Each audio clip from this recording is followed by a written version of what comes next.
Hey everyone, welcome back to our channel. We're the Dawnties. My name is Richele. I'm your favorite Donna. And today we are finding a little bit more joy in 2020 by sharing things that brought us joy. Specifically, my list of quarantine activities I've discovered this year. It's all about her, y'all. It's all about me. Okay, so I have actually had a very different experience from this one over here as far as quarantine is concerned. So she is essential, so she has been going to work. Luckily, she has a job. We're very thankful for that. I'm glad I got a job. But me, on the other hand, I have been working from home since March 16th, 2020, with no return to office date in sight. And the last I heard was we're not going to be going back into the office until there is a vaccine. So could be a while before I'm back in the office around actual people. A readily available readily available vaccine. Because when the vaccine comes out, it's just going to certain people first. Yeah. We know that. Yeah, we know that. So, but I have been home all day, every day,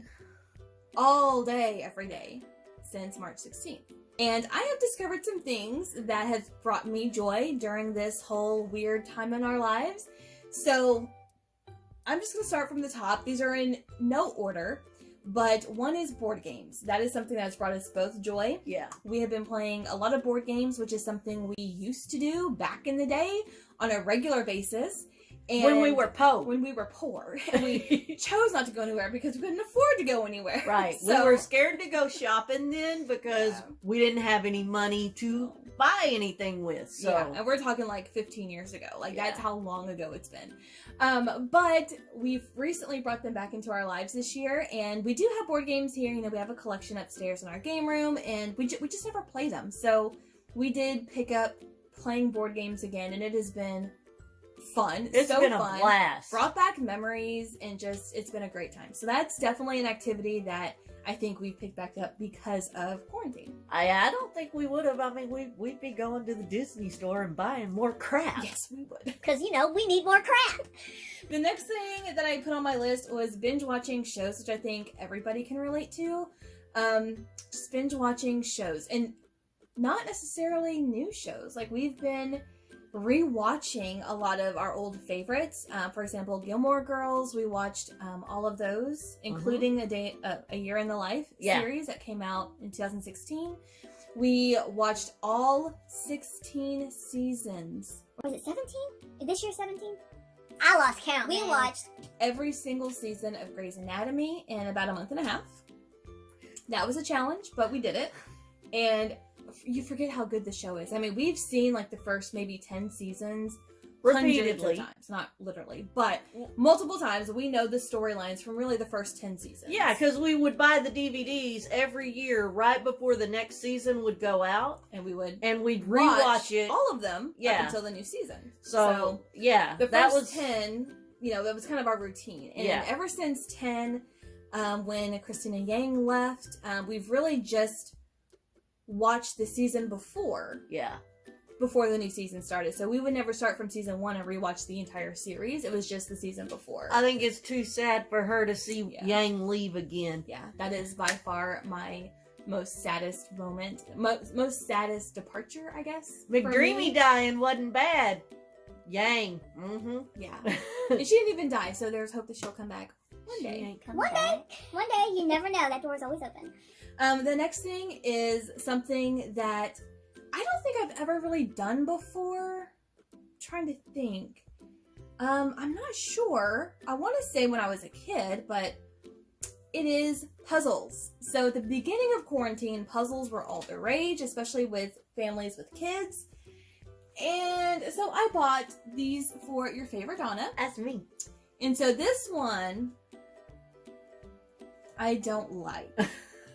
There are so many browns and darker shades. This one took me so long, and it actually left me so frustrated.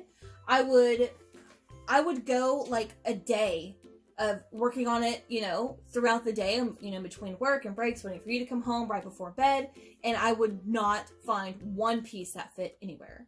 And I almost gave up on this one, but I am so glad it was the first one I did because it was the most difficult by far.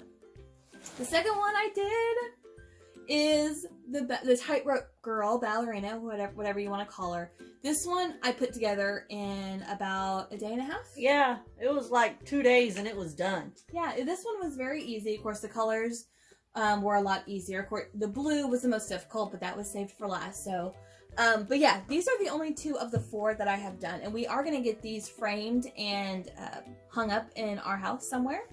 I know where. But I do have 2 other ones I haven't picked up yet. It's been about a month since I was working on these. So I do need to get out the other 2 and get those done probably during the holidays whenever I have some time off. But the puzzles is something that I think you've always wanted to do. Yeah. Because your grandma used to do puzzles.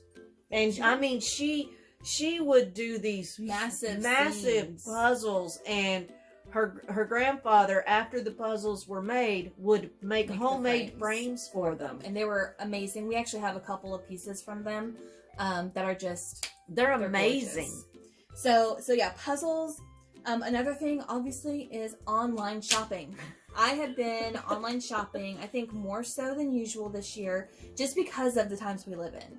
Which has actually made it a little bit more convenient, but also more dangerous. Because it's so easy to get online and find something and just buy it right then and there. But yeah, that's something that has kicked up this year. But along with that has been selling. The first 3 months of quarantine, I was selling so many things out of the precaution of we might be jobless. One of us might lose our job during all of this. She was very, very worried at the beginning. Yeah. And she did start selling off some of the things that because we've got way too much, y'all. Mm-hmm. We do. Yeah, and I mean, that's kind of part of collecting is, you get these things, and then once, you're done with it, you no longer care about it the way you once did, you pick it up and sell it and get something else to add to your collection. What's that book that was all the rage? You pick something up, and if it doesn't give you joy... Oh, yeah, Marie Kondo. Yeah. Yeah. It's very similar to that, and that's kind of the thing with collecting, that our collection is always changing. Mm-hmm. And what we liked, a year ago, we may not care so much for now, or we may have other things that take priority. For example, our bags. So we have gotten to a point that if we bring a bag into this house, we have to get rid of a bag that's in this house. I ain't buying no more bags. But yet you just told me there was one that you wanted, so I'm just saying. But that's actually something that I sold, I think 3 or 4 of our bags, not a lot. I sold about 100 of our Funkos. I sold about 200 or 300 pins. I was selling a lot at the beginning. And once we came to the conclusion that her job was safe and my job was safe, we spent money on Animal Crossing. That's how we ended up with 3 Switch consoles for 3 different islands. And that is another quarantine activity that I think is only because of quarantine and isolations and lockdowns, or whatever you want to call it. Animal Crossing has been like a saving grace for us. It's an obsession when she buys 3 different Switch consoles. Okay, let's take it back to the beginning of the year.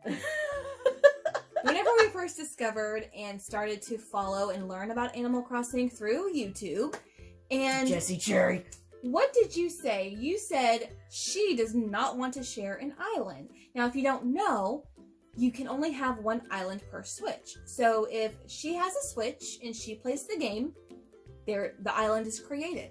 If I pick up her Switch and play the game, I live on her island. And she did not want that. She wanted her own island. So first of all, she's the one who made it to where if I wanted my own island, I had to get my own Switch. I said 2. Okay. That's what I said. I said 2.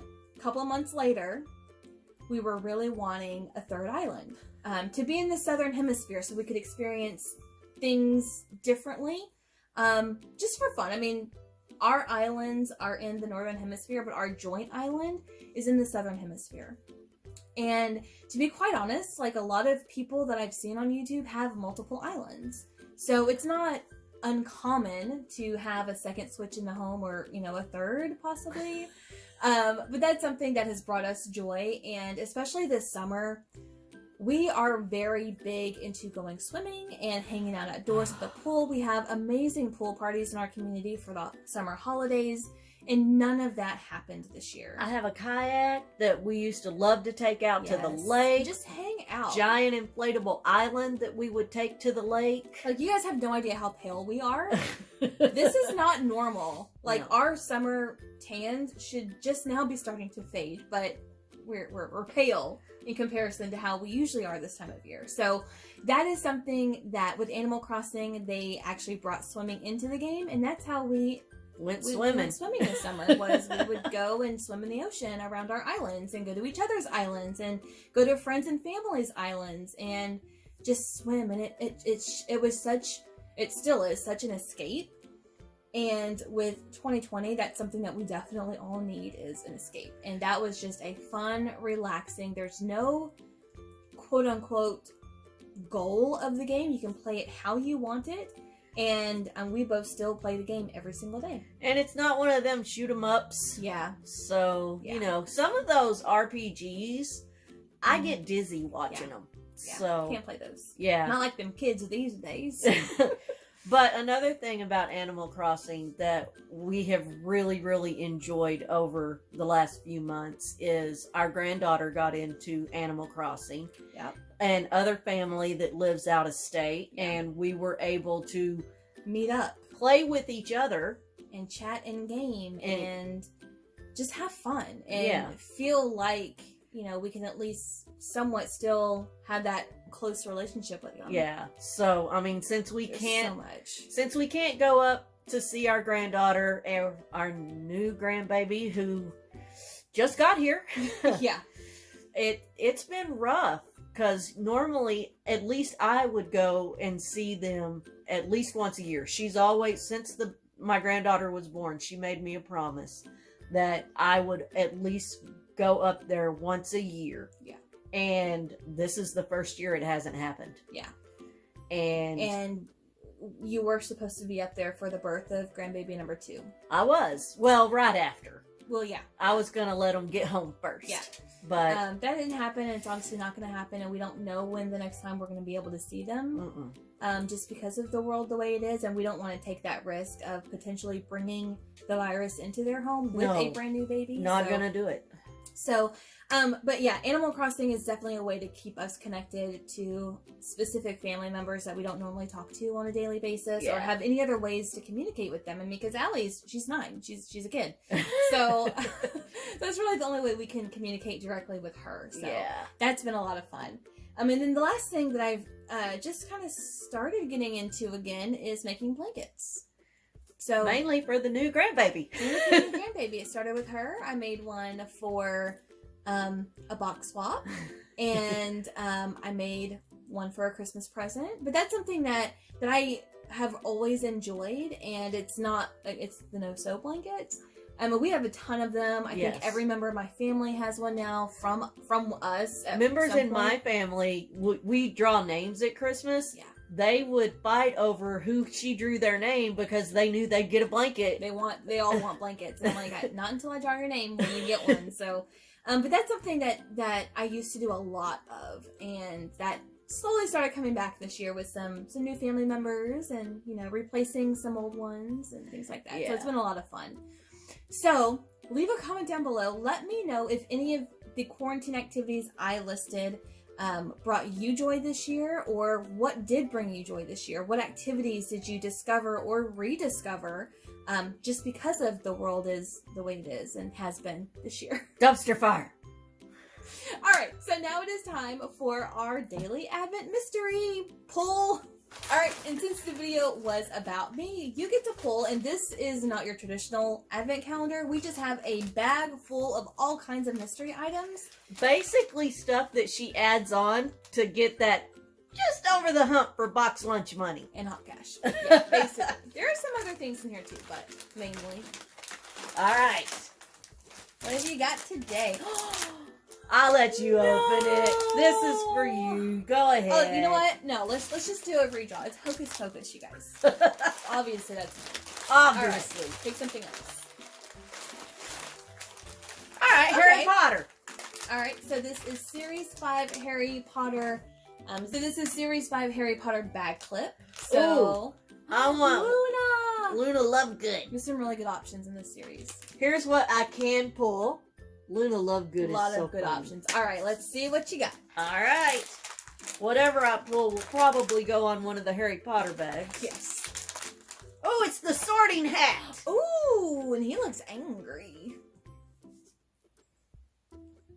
So there is the bag clip of the Sorting Hat, and it's actually solid. Like up in the hat, it's solid. So.